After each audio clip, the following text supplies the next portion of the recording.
নমস্কার বন্ধুরা, সোমা গাঙ্গুলির রান্নাঘরে আপনাদের স্বাগত। আমি আজকে আরেকটা রান্না করছি, ডালিয়ার চিল্লা। কিভাবে করছি আপনারা দেখুন।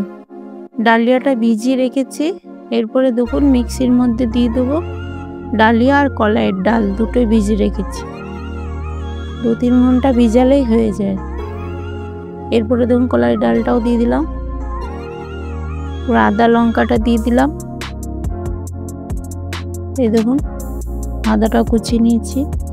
এরপরে নুন দিয়ে দিলাম স্বাদ অনুযায়ী। এরপরে বেটে নেব। দেখুন বাটা হয়ে গেছে, বাটির মধ্যে ঢেলে নিলাম। এরপরে দেখুন গাজরটা গ্রেট করে রেখেছি, এটা দিয়ে দিলাম।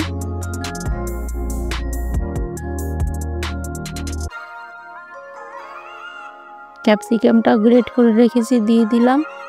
আপনারা আলু দিতে পারেন আর অন্যান্য সবজিও দিতে পারেন, আমি এই দুটোই দিয়েছি। একটু একটু গোলমরিচটা দিয়ে দেবো।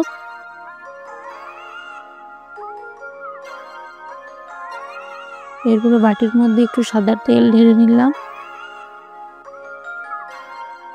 এরপরে দেখুন সব কিছু ভালো করে মিশিয়ে নেব। কলাইয়ের ডালটা, ডালিয়াটা যেগুলো বেটেছিলাম, সবজিগুলো গ্রেট করেছিলাম, সব কিছু একসঙ্গে মিশিয়ে নিলাম। এরপরে দেখুন গ্লাসে করে তার মধ্যে তেলটা দিয়ে দিলাম, ভালো করে মাখিয়ে নিলাম পাটার মধ্যে। দেখুন এরপরে দেখুন ব্যাটারটা দিয়ে দিলাম। ব্যাটারটা দেওয়ার পরে চামচ দিয়ে ভালো করে দেখুন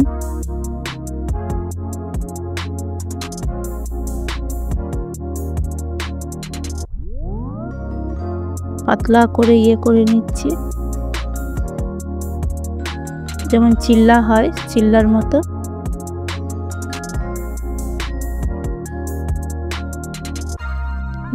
এরপরে ঢাকা দিয়ে দিলাম। দেখুন কি সুন্দর একদিকটা চিল্লাটা দেখুন তৈরি হয়ে গেছে একদিকটা। এরপর আবার ব্রাশে করে তেল দিয়ে দিলাম একটু সাদা।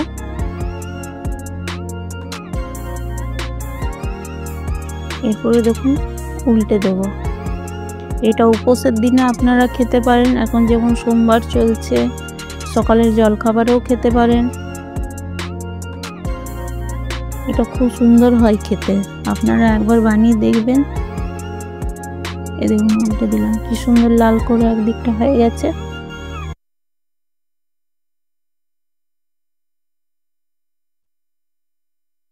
দেখুন আমার চিল্লাটা কি সুন্দর তৈরি হয়ে গেছে।